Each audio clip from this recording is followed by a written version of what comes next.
¿Quieres saber por qué elegimos la Universidad de Piura? Porque su exigencia me reta e impulsa a ser mejor. Porque nuestros profesores tienen grado de doctor. Y son reconocidos en el extranjero. Porque otorgan becas. Y se preocupa por la formación integral de todos los alumnos, independientemente de la condición económica. Nos ayudan a formar nuestra conciencia social. Porque además de estudiar, siempre hay tiempo para divertirse. Puedes estudiar en el extranjero. O avec des personnes. die aus aller Welt kommen. Es por esto que el UEP forma Mejores personas. Mejores profesionales.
¿Quieres saber por qué elegimos?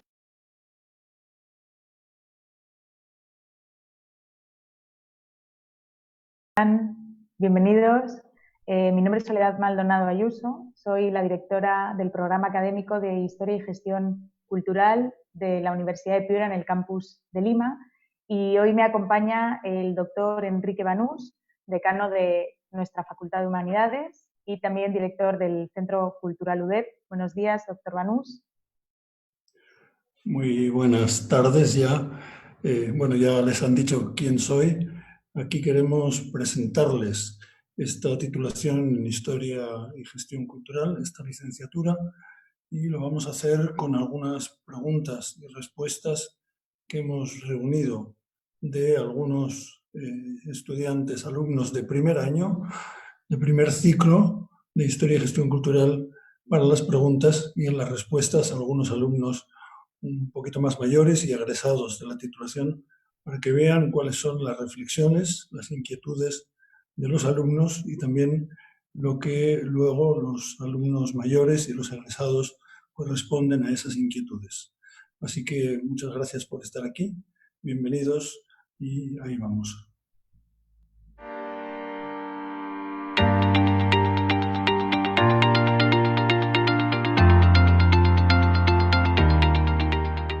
Hola, soy David, estudiante de Campus Lima, y mi pregunta es, ¿cuál es el rol de la cultura en la conformación de un entorno construido? Hola, Mi nombre es Renata Tábara, soy egresada de la Facultad de Humanidades del programa académico de Historia y Gestión Cultural de la Universidad de Piura. Actualmente trabajo como coordinadora de proyectos en World Monuments Fund en Perú. World Monuments Fund es una organización internacional que se dedica a la conservación de sitios patrimoniales alrededor del mundo. En respuesta a la pregunta ¿cuál es el rol de la cultura en la conformación de las ciudades? La cultura juega un rol fundamental para la creación de ciudades más creativas, inclusivas y sostenibles. Es a través de la cultura que nosotros conocemos el alma de una ciudad. Es a través también de la cultura que las ciudades se transforman, se renuevan y hay innovación urbana. Soy Sebastián Tong, estudiante de la carrera de Historia y Gestión Cultural, y el día de hoy voy a decirles una pregunta que le hice al decano, al Dr. Banos, que era ¿cómo funciona la cultura viva? Hola, mi nombre es Perina Camacho, soy egresada de la promoción 2011 de Historia y Gestión Cultural y en esta oportunidad voy a responder a la pregunta de cómo funciona la cultura viva. Primero me gustaría precisar qué se entiende por cultura viva y esta no viene a ser otra cosa que el conjunto de manifestaciones y expresiones culturales, dícese como la medicina tradicional, el folclore, festividades religiosas, etc., que se transmiten de generación en generación a través de experiencias, de la experiencia del día a día, a través de las expresiones orales, etc. En ese sentido, considero que una cultura viva funciona en la medida en la que todas estas dinámicas culturales que surgen en un determinado territorio se van enriqueciendo con el aporte de las comunidades y se transmiten a futuras generaciones, generando así sentimientos de arraigo, de identidad, de orgullo y además aportando al desarrollo de dichas comunidades. Hola, soy Mario Roca y mi pregunta es, partiendo de la premisa que el ser humano está en constante evolución, que la cultura es dinámica y por lo tanto el ser humano es un ser cultural, ¿la cultura se aprende o se asimila? Hola, me llamo María Fernanda y yo considero que si partimos de la premisa que el ser humano está en constante evolución, la cultura es dinámica y por lo tanto el hombre es un ser cultural, sí, la cultura se aprende, se asimila. ¿Por qué? Porque los seres humanos no solo estamos en constante evolución, sino que también somos seres sociales. Este vivir en comunidad nos permite aprender distintos modos de vida que poco a poco se van haciendo nuestros y en torno a los cuales crecemos dependiendo del lugar en el cual fortuitamente nos haya tocado nacer, crecer y vivir. El dinamismo de la cultura nos permite además adaptarnos a distintas manifestaciones culturales y poder vivirlas muy de cerca, como cuando por ejemplo viajamos y apreciamos otros modos de vivir. Otro ejemplo de aprender o asimilar la cultura lo podemos ver reflejado en la educación formal, ya sea en las escuelas o en las universidades, donde hemos aprendido la gran mayoría de cosas que sabemos. Sin embargo, la cultura es tan vasta que no solo podemos aprenderla de esa manera, sino que también podemos asimilarla a través de la transmisión de tradiciones o en el aprendizaje de algo que nos interese. Hola, soy Lilibet Echandía, egresada de la promoción 2009 de la carrera de Historia y Gestión Cultural. Ahora vivo en Londres, donde estoy estudiando una maestría en Administración de las Artes y Política Cultural en Goldsmith University of London. Antes de esto estuve trabajando por un buen tiempo en el Ministerio de Cultura y posteriormente en el Ministerio de Educación. Sobre la pregunta si la cultura se aprende o se asimila, pues la respuesta es la cultura se aprende y se asimila. De hecho, la cultura se asimila como un proceso menos consciente que el ser humano va desarrollando desde que nace junto a su familia a través del desarrollo de diversos lenguajes. Por otro lado, podemos hablar de que la cultura se aprende como un ejercicio más consciente y voluntario que tiene el ser humano para relacionarse con los demás. Un ejemplo simple sería cuando aprendemos a escribir, a hablar o a bailar. Hola, mi nombre es Génesis y mi pregunta es la siguiente. Muchas veces encontramos la cultura en espacios cerrados como son los museos y las galerías, pero en realidad no nos damos cuenta que este está más presente en las calles. En este sentido, ¿usted consideraría el graffiti cultura o vandalismo? Hola, mi nombre es Juan Pablo Vallejos Carpio y yo considero que el graffiti es cultura. Lo considero así porque el graffiti es auténtico, porque es una creación de una comunidad y porque es una manifestación en un momento histórico concreto, en un momento histórico determinado. Pero hay que profundizar mucho más en el graffiti. El graffiti no es solo pintar o rayar un muro. El graffiti va mucho más allá. No hay ningún grafitero que hace graffiti por hacerlo. El graffiti siempre tiene un mensaje en el fondo. Siempre hay una firma y siempre hay una petición de cambio de la sociedad. Entonces, ante eso, ¿cómo debemos actuar los gestores culturales? Pues debemos mediar. Debemos mediar este arte urbano a la sociedad para que la sociedad la ponga en valor y se dé cuenta, por ejemplo, que el graffiti sirve como una herramienta contemporánea fuerte para la construcción de una identidad. Hola, mi nombre es Pablo Francisco Quijano Núñez y mi pregunta es ¿qué adquiere una persona con la cultura y cómo ésta contribuye con la sociedad? Hola, soy José Manuel Carneiro Leighton y considero que una persona adquiere de la cultura, en primer término, una identidad. Esto quiere decir sentirse perteneciente a un contexto específico que está estrechamente unido a un ritmo histórico y a una manera particular de entender el mundo y de comunicarse con él. Este sutil concepto extiende algunas reverberaciones físicas, ergo económicas, materiales, pero también espirituales que creo oportuno pincelar escuetamente en breve. Hola, mi nombre es Ángel Urizet. Existen varios métodos para difundir la cultura en estos momentos. Sin embargo, parte de la población no parece interesada. ¿Qué medidas proponen para solucionar esta situación? Mi nombre es Gabriel Cruz y con respecto a la cuestión de estrategias para la difusión de la cultura, en primera instancia se puede mencionar que no existe una única forma de desarrollar la cultura y su difusión, es decir, un único modelo que se pueda replicar y llevar a cabo en todos los casos.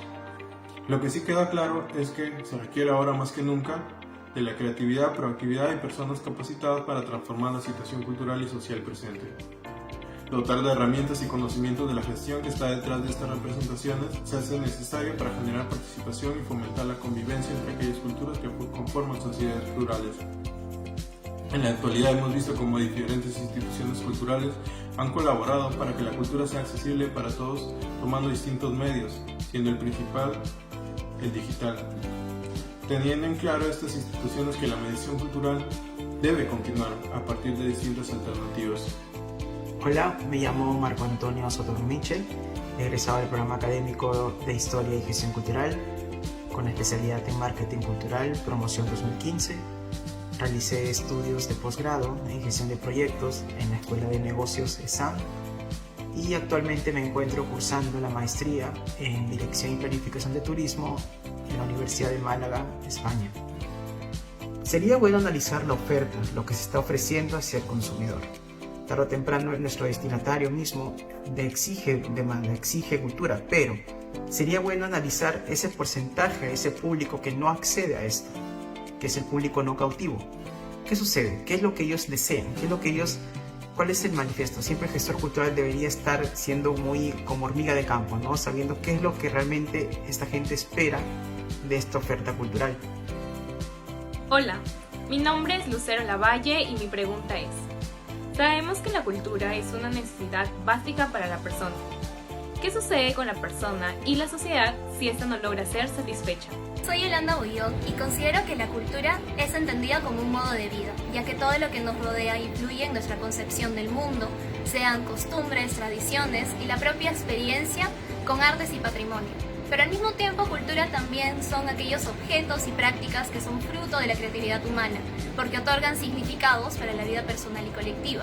Entonces, satisfacer la cultura implicaría democratizar su producción, circulación y consumo, es decir, crear espacios e incentivos que permitan el disfrute de objetos y servicios culturales para todos.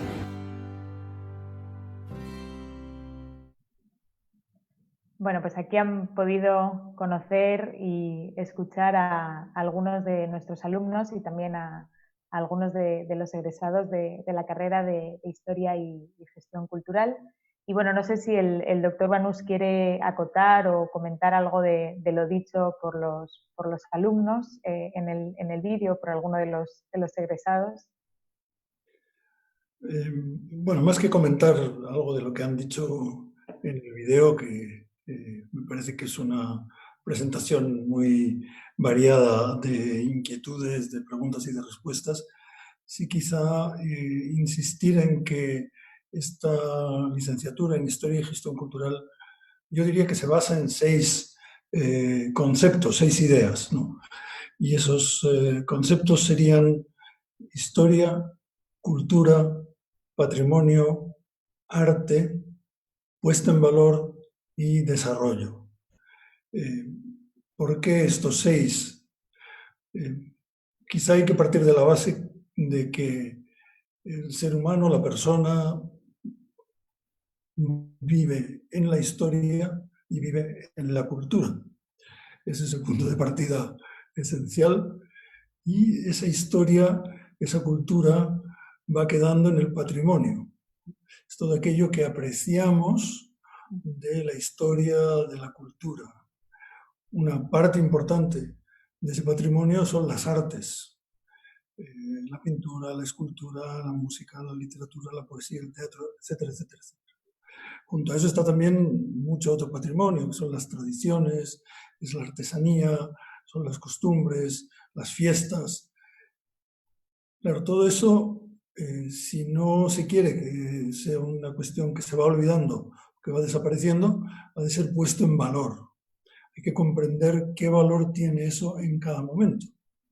No como algo, una reliquia del pasado, sino como algo que tiene un valor en el presente y que puede ser un elemento importante, una causa del desarrollo. Es decir, cuando intentamos que salgan expertos en la puesta en valor de la historia, de la cultura, del patrimonio, de las artes, no lo hacemos con un fin de que ellos pues, disfruten, sino que aporten al desarrollo del país, de la región, de la persona, aporten al desarrollo comprendiendo, apreciando y siendo conscientes de qué significa ese patrimonio, ese arte, esa cultura, esa historia. Bueno, quizá quería indicar esto por dar una idea de qué es lo que pretendemos con esta titulación.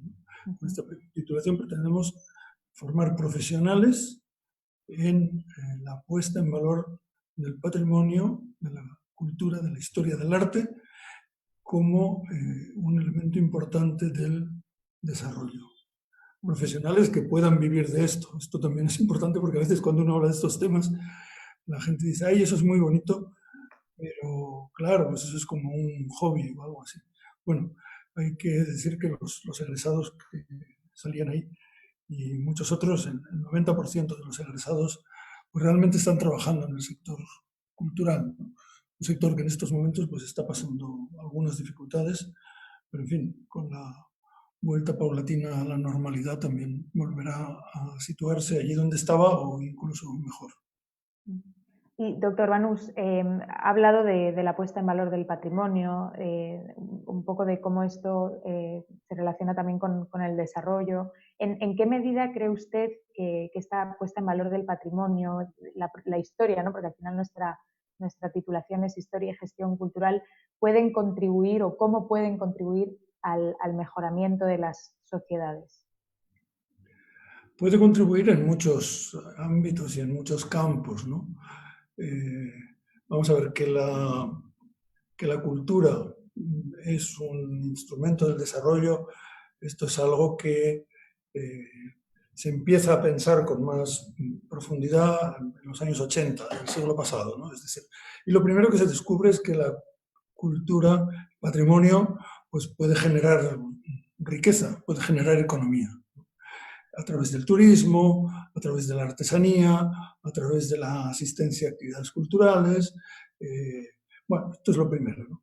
Lo segundo es también que puede regenerar espacios urbanos o espacios rurales que pueden pasar, por ejemplo, de un uso industrial o agrícola a un uso más cultural, más de tiempo libre, más de ocio cualificado, ¿no? Esto es el primer paso, esa visión económica donde también se crean empleos. Y un segundo paso es la dimensión social del desarrollo. Es decir, con la cultura yo puedo crear inclusión social, ¿no?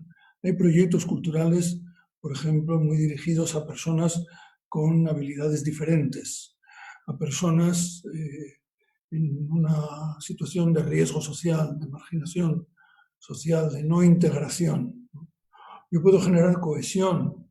La sociedad se articula también en torno a la cultura, ¿no? Se reconoce a sí misma en torno a la cultura, es algo que compartimos, ¿no? Compartimos canciones, compartimos música, compartimos fiestas, compartimos danzas, compartimos tantos aspectos de la cultura, ¿no? La cultura puede generar diálogo, ¿no? Yo puedo entenderme con aquellos que entienden la misma cultura que yo entiendo, ¿no? Ese es el segundo paso, ¿no? Y una sociedad cohesionada, una sociedad dialogante, una sociedad inclusiva, crea desarrollo porque tiene un proyecto común, ¿no? Si yo tengo una sociedad disgregada, incluso confrontada, ¿ahí qué desarrollo va a salir, ¿no? Si yo pienso A y el otro piensa anti-A, no se piensa B, entonces estamos en la diversidad y la diversidad es maravillosa, ¿no? Pero ese sería el segundo paso, ¿no? Hay un paso más, que es el entender que la cultura en sí es desarrollo. Es desarrollo para la persona que comprende el patrimonio, que comprende la cultura, se comprende más a sí misma, ¿no? Y comprende más su sociedad. Es decir, ¿por qué somos como somos? Pues porque hay todo un patrimonio que ha ido quedando y que se entiende que es el patrimonio común que compartimos, ¿no? Patrimonio que no son solo expresiones artísticas, son también valores, actitudes, formas de situarse en el mundo, ¿no? Y ahí otra vez, ¿no? Comprendiendo más, también voy estableciendo más nexos de unión, con todo el aprecio de la diversidad. Esto no es crear una sociedad homogénea, ¿no? Pero sí una sociedad que se comprende a sí misma, comprende también lo que comparte y donde hay una diversidad buena, rica, ¿no? Y donde también puede haber una división venenosa por falta de comprensión. Por decir, no solo lo mío vale, lo del otro no vale nada, y entonces estoy en una muy mala acepción más que de la diversidad, de la división.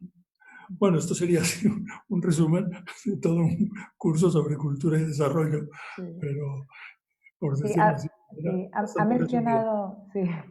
Ha hablado un poco de ese desarrollo o mejoramiento económico y por otro lado el mejoramiento social, y en la pregunta anterior ha dicho que un poco lo que buscamos también con nuestra titulación es formar profesionales que luego en el ámbito laboral pues sean profesionales competitivos, ¿no? Que puedan ganarse la vida y que encuentren un nicho donde desarrollarse, ¿no? Muchas veces se cree que la cultura no es rentable o que en situaciones quizá de crisis o de dificultad lo que hay que priorizar es la economía por encima de la cultura, ¿no? ¿Podría hacernos un comentario a este respecto? O sea, esa como aparente enfrentamiento entre economía y cultura, ¿no? O rentabilidad y cultura o ámbito cultural. Bueno, a mí me parece que estas oposiciones nunca son buenas, ¿no? Porque el ser humano es un ser económico y es un ser cultural, pero siempre la persona, ¿no? La persona que se activa, por así decir, en la economía y en la cultura. Hay que decir una cosa, la economía también es cultura. hay muchos modos de organizar la economía, ¿no? Y cómo se organiza la economía es un fenómeno cultural. El mercado, estamos en una economía de mercado frente a una economía dirigista. Bueno, el mercado es un valor cultural, ¿no? Además de que en el mercado se transmite mucha cultura porque también hay mucho diálogo, ¿no? El mercado es negociación, el mercado es diálogo, es punto de encuentro entre una persona que quiere vender y una persona que quiere comprar, ¿no? Es decir, el mercado es un fenómeno cultural, ¿no? Y el que se opte por una economía de mercado, esa es una decisión cultural. Es decir, son las personas con su cultura, con su visión, las que hacen que una economía de mercado se imponga frente a una economía dirigista o por unos intereses políticos o lo que fuera, ¿no? También es cultura comprender el papel del Estado en la economía. Es decir, que el Estado tiene un papel porque puede regular, puede establecer un marco, puede también corregir desviaciones, como estamos viendo en esta situación también, donde respecto a los precios de los medicamentos, por ejemplo, pues ha habido una intervención estatal, gubernamental, que es muy importante, ¿no? El comprender todo esto, eso es una cuestión de la cultura, pero a veces se entiende mucho más a través de la literatura, del teatro, del cine, del arte, yendo a un museo, viendo cómo funcionaban otras sociedades o por qué no funcionaban, por qué dejaron de funcionar, ¿no? Entonces, a veces nos parece que la explicación racional es la única. Te voy a dar clase de economía. Bueno, a veces se aprende mucha más economía leyendo textos literarios, se aprende mucha más economía escuchando música y viendo cómo han funcionado otras sociedades, ¿no? Entonces, esto no siempre la gente lo tiene claro. Hay veces que no se entiende que esto es así. Bueno, pues hay que ir haciendo una labor de mediación, de publicity, de propaganda, de convencer, de no sé, ¿no? Pero yo creo que la cultura también es un buen medio para entender la economía y también para asumir ciertos principios de la economía. Sí. Un poco en esta línea de cómo pueden aportar la literatura, el arte, las humanidades, ¿no? En general a comprender o a mejorar un poco la sociedad en la que vivimos, el entorno en el que vivimos. Nuestra carrera es historia y gestión cultural, ¿no? Tiene como esos dos elementos. ¿Qué aporta a un gestor cultural o en qué mejora digamos, la formación o el desempeño de un gestor cultural ese conocimiento de historia? Bueno, son preguntas un poquito complicadas para un sábado por la mañana, ¿eh? O sea, estamos en fin de semana, ¿no? Bueno, y no sé si también las personas que están escuchando pues tienen preguntas, consultas, ¿no? Sí. Que las hagan tranquilamente. Sí, claro. Yo cualquier cuestión. Voy contestando siempre que pueda, ¿no?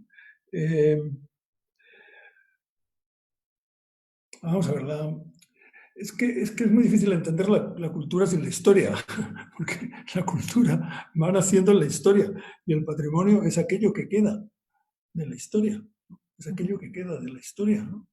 Entonces, bueno, sin el conocimiento histórico es muy difícil situar el patrimonio. No sé, cuando uno va por la ciudad, va viendo patrimonio, va viendo casas, edificios, parques, calles, avenidas, el Zanjón, por ejemplo. Bueno, eso es patrimonio. Y solo se entiende si uno comprende la historia de Lima, en este caso, ¿no? O de otras ciudades, me da igual, ¿no? O sea, el Zanjón y lo que supone el Zanjón en Lima no se entiende si no se sabe de la evolución demográfica de Lima, ¿no? Que Lima era una ciudad que en 1930 tenía 300.000 habitantes, ¿no? Y ahora estamos en 10 millones, 11 millones, no se sabe exactamente, ¿no? Bueno, pero es que lo mismo la avenida Arequipa Lima, por seguir en Lima, pues tampoco se entiende si uno no entiende la historia, ¿no? ¿Qué era Miraflores? ¿Qué era Chorrillos? ¿Qué era Barranco? Y qué supone la integración de estos balnearios en la Lima, bueno, de la época del presidente Leguía, etcétera, ¿no? Es decir, y si no voy viendo la ciudad, si no voy entendiendo la ciudad, me dará igual cómo se desarrolla la ciudad. Me dará igual que tumben una casona para hacer un edificio de 17 pisos. No es mi ciudad, ¿no? Es un sitio por donde yo... Y quien habla de Lima, habla de Arequipa, habla de Piura, habla de Chiclayo, habla de Trujillo, habla de todas las ciudades. Si no las comprendo, no voy a desarrollar un vínculo, o voy a desarrollar un vínculo meramente utilitario. Es decir, una ciudad que responda a unas necesidades inmediatas, pero la puedo destrozar, ¿no?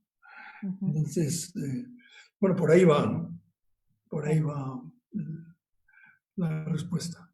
Bueno, para las personas que nos están escuchando, que están acá con nosotros, cualquier pregunta que tengan la pueden dejar en comentarios y nosotros vamos revisando si hay alguna inquietud o algún comentario para poder compartirlo aquí todos.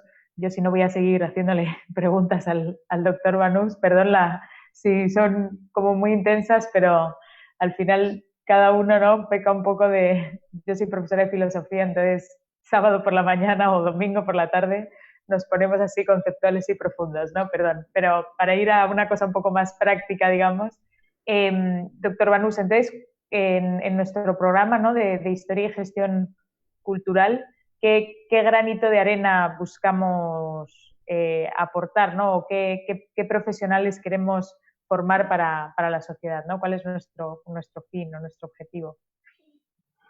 Bueno, yo creo que lo primero que tenemos que decir es que a quien esté siguiendo toda esta introducción y luego vaya a estudiar Historia y Gestión Cultural, ya le podemos convalidar un curso, ¿no? Ya lo tiene, ¿no? Fundamentos de la gestión cultural, ¿no? Bueno, o sea, la carrera de Historia y Gestión Cultural, vamos a ver, la idea es que esas personas trabajen en el ámbito de la historia, en el ámbito de la cultura, ¿no? El ámbito de la cultura que tiene salidas profesionales muy diversas, ¿no? Unas en el sector público, institucionales, es decir, en ministerios, en gobiernos regionales, en municipalidades, y otras en el sector privado, empresarial por una parte, y en fundaciones, asociaciones, instituciones culturales, museos, teatros, etcétera, etcétera, ¿no? Entonces hay que prepararse para trabajar en cualquiera de esos ámbitos, ¿no? Y nosotros intentamos, dentro de la titulación, pues formar personas que sean capaces de conocer, por ejemplo, las políticas culturales, es decir, cuál es la acción cultural del Estado, de los ministerios, de las municipalidades, y también que puedan, si eso es lo que les gusta, tener una mentalidad empresarial, es decir, trabajar en el sector cultural, pero desde la empresa, bueno, microempresa muchas veces, con capacidad para desarrollar proyectos culturales, ¿no? Pero también personas que puedan trabajar más cerca del ámbito histórico, ¿no? El ámbito histórico como profesores, como investigadores, en archivos, o sea, hay que intentar, como la salida profesional no es es decir, no es una titulación donde usted se orienta hacia esto, ¿no? Sino que es muy diversificada y permite muchos itinerarios personales, ¿no? Pues también hay que intentar dar una formación que abarque todo esto, ¿no? Que abarque también conocimiento de la historia y del patrimonio, o sea, saber de arte, saber de literatura, saber de música, saber de... No como especialista, ¿no? Saber de arqueología, pues también saber de arqueología. No como especialista, pero sí en un nivel digno de poder de poder sacar adelante proyectos, de poder entender también dónde hay un proyecto, descubrir proyectos, descubrir oportunidades. Bueno, tenemos una pregunta. Mauricio consulta cómo se está viendo afectado el patrimonio cultural en la sociedad de hoy en día. Gracias, Mauricio, por la pregunta. No voy a contestar sobre lo que está pasando ahora en esta situación un tanto especial, sino en la normalidad de la que venimos y a la que retornaremos, ¿no? El patrimonio se ve afectado de muchas maneras, ¿no? Tenemos una situación, por ejemplo, de patrimonio arqueológico, que en el Perú tiene una riqueza extraordinaria. O sea, solo en Lima hay más de 300 huacas. Yo la última vez que dije esto, alguien me corrigió y me dijo 400. Bueno, 300 o 400, ¿no? De las cuales parece que son 4 o 5 las que están habilitadas para la visita. Bueno, hay yacimientos arqueológicos que están invadidos, ¿no? Y donde hay un tema, pues, importante de que se han construido viviendas precarias, o que se utiliza como botadero o como estacionamiento. Entonces, esa es una afectación muy importante del patrimonio. Hay otra afectación también en el plano urbano de casas que tienen un valor histórico, quizá que no están declaradas patrimonio, y que desaparecen, pues, para dar paso a edificios. Yo, cuando se podía ir caminando a la universidad, iba caminando desde mi casa. Es un trayecto de unos 33 minutos.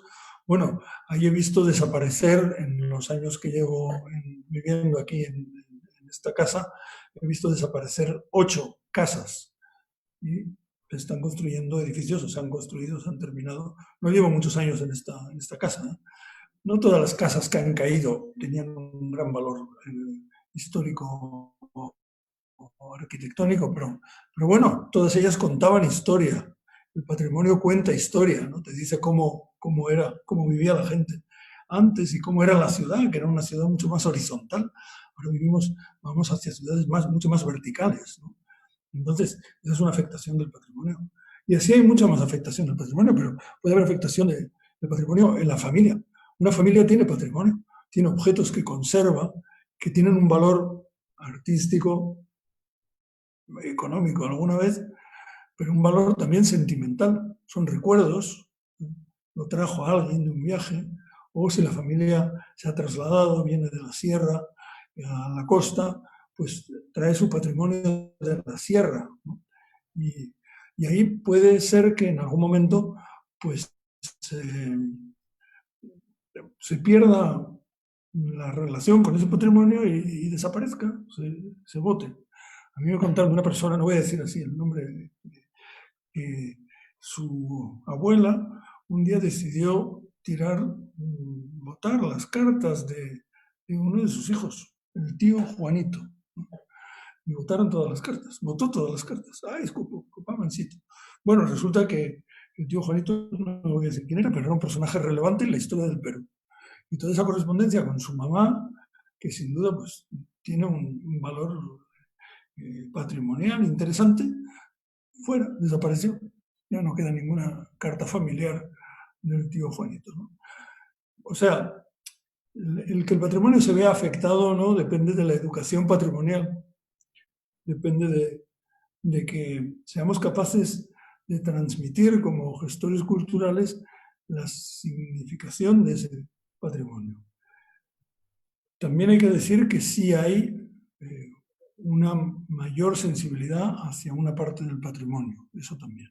O sea, los años 70, 80 del siglo pasado, para el patrimonio arquitectónico fueron terribles, ¿no? Los edificios que se hicieron allí y las casonas que se tumbaron, pues eso, en el Perú y en muchos otros países, ¿no? En general son unos años urbanísticamente muy, muy destructivos.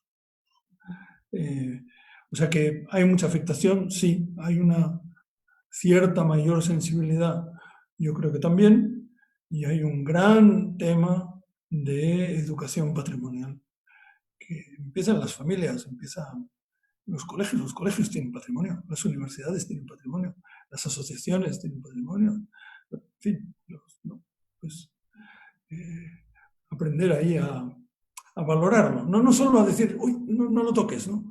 Claro, cuando el patrimonio acaba siendo algo de no tocar, que es lo que ponen muchos museos, no tocar, y hay siempre unos personajes allí en los museos, unos vigilantes, que en cuanto te acercas ya, no toques, ya, tranquilo, ¿no? O sea, si el patrimonio es algo de no tocar, se acaba tocando, ¿no? O sea, si no es algo que dices, esto tiene un valor, sí.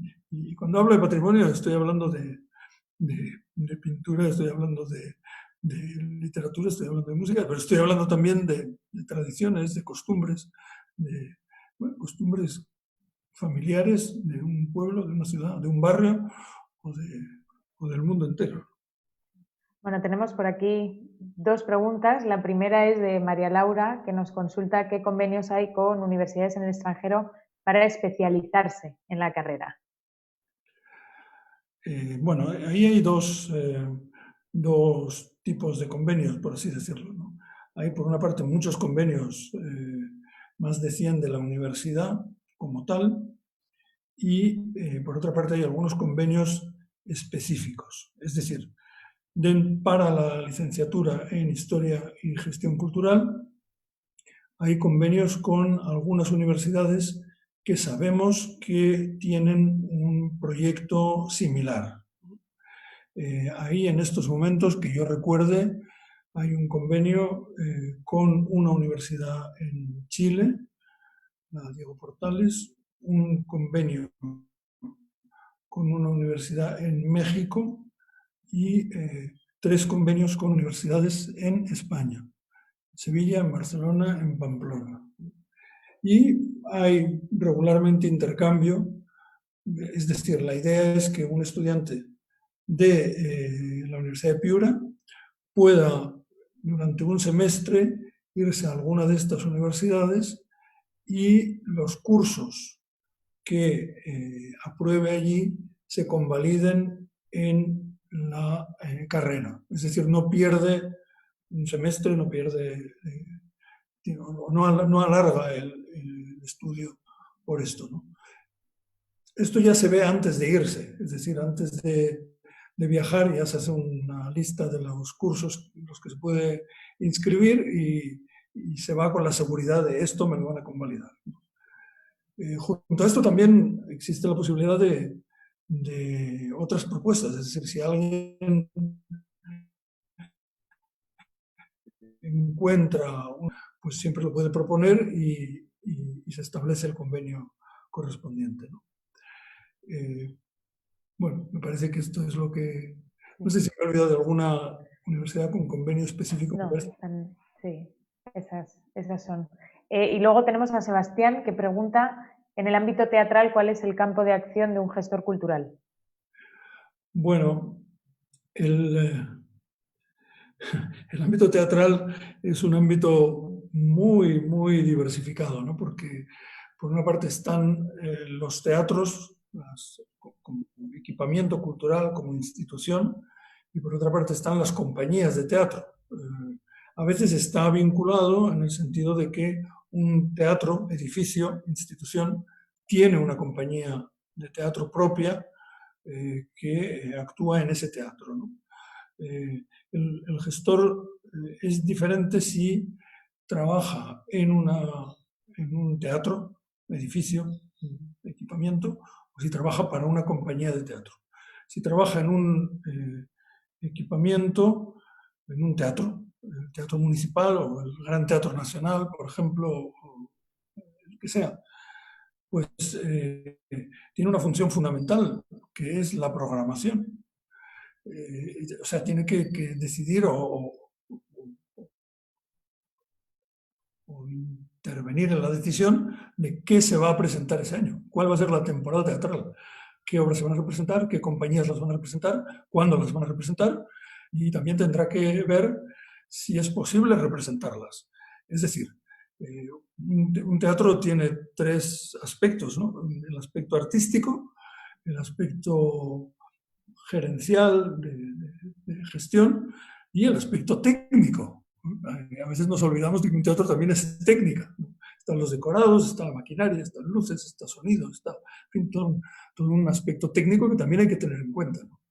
En un teatro equipamiento suele haber, no siempre es así, pero suele haber dos direcciones, una dirección artística y una dirección gerencial, ¿no? Un gerente, los nombres varían según los teatros, eso, el organigrama es muy distinto, ¿no? El gestor cultural no suele ser el director artístico. El director artístico suele ser alguien que viene del campo de la dramaturgia, de la actuación, etc. Pero el director gerente, digamos, pues lo que tiene que hacer es conjugar esos tres aspectos, ¿no? Porque siempre el director artístico tiene lo mejor, con los mejores actores, y el gestor tiene que decir, bueno, mira, esto desde el punto de vista gerencial, pues hay este tema y este otro, ¿no? Y desde el punto de vista técnico, pues también, ¿no? Esta obra requiere que en escena aparezcan unos elefantes, ¿no? No estoy exagerando, ¿no? Muy pocas obras exigen elefantes, ¿no? Pero dices, no, es que nuestro teatro no caben elefantes, ¿no? Entonces no puede representarlo, ¿no?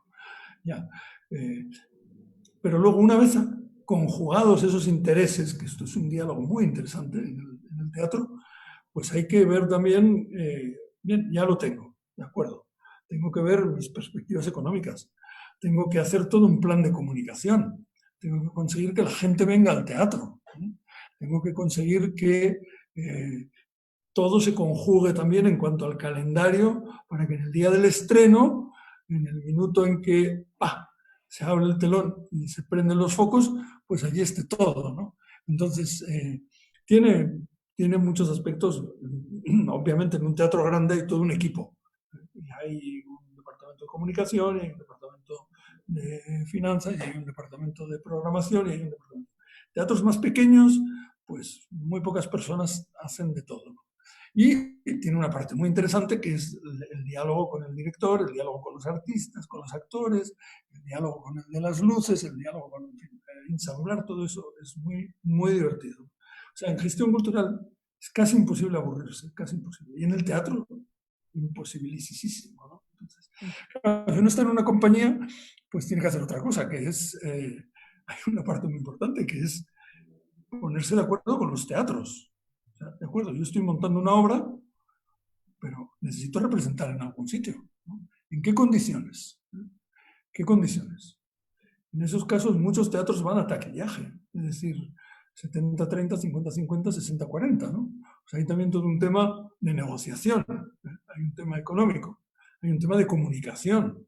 Comunicación no solo al público, sino primero a los propietarios de los teatros. Les tengo que convencer que esta es una obra que vale la pena, que es buena, ¿no? Entonces, o sea, tiene elementos de comunicación, tiene elementos de negociación, tiene elementos de cálculo económico, tiene elementos de publicidad y tiene elementos de que uno tiene que saber de teatro, claro. Si estás hablando con un director artístico o con aquel al que le vas a encargar el montaje y se da cuenta que no sabes de teatro, muy poca autoridad vas a tener. Lo mismo pasa en el espacio musical. Música es muy parecido al teatro, también tiene toda esa interlocución. Si el director de orquesta se da cuenta de que el gestor no sabe música, no tiene que ser un experto, repito, pero sí tiene que saber lo suficiente como para saber que en el ámbito de la música clásica, por poner algo, una sinfonía de Mozart no es lo mismo que una sinfonía de Mahler. Mozart, con una orquesta de 40, incluso 30 músicos, puede presentarlo. Mahler, menos de 60, 80, imposible. Entonces esto, pues lo tengo que saber, ¿no? Pero prometido, no se van a aburrir. En el sector teatral, desde luego, imposible aburrirse. Es muy divertido. Bueno, llevamos ya 50 minutos, pero hay por aquí una pregunta de María Laura, que es sobre la malla curricular. Pregunta si tiene historia universal, tanto más que historia del Perú, considerando que me pueda servir en otro país, ¿no? O sea, al igual que otras materias. ¿Hay una perspectiva más desde el punto de vista del Perú o más internacional, universal? Bueno, en primer lugar lo que hay que decir es que